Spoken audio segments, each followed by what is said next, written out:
Hi, in today's tutorial, I'm going to show you how to delete your account on 8-Ball Pool.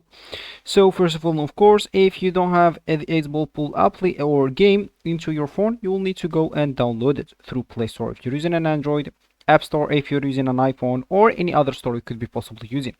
Once you actually did that, and if you want to play 8-Ball Pool on your PC, you'll have the options to do that. If you want more details about that, you just go and check one of our videos in this channel.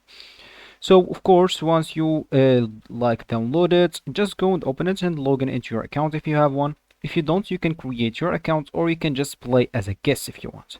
So when you do all of that, and if you wish to actually to request to delete your account, simply you will need to go to the settings of the game. So you will find the settings at the bottom left corner. Just go and click on it, and as you can see, that opens the settings for me.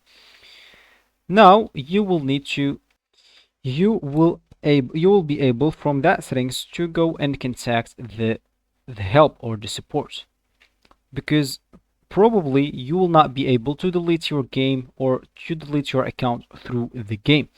So all you need to do is just go and scroll down until you find this privacy and policy, and you can click on view. Of course, let me just accept.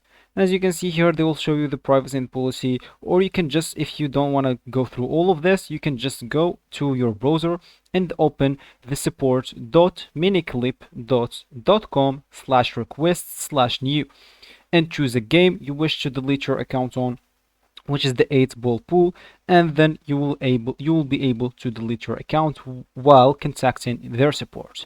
So that will be actually for this tutorial. I hope you like it. Thank you guys for watching, and goodbye.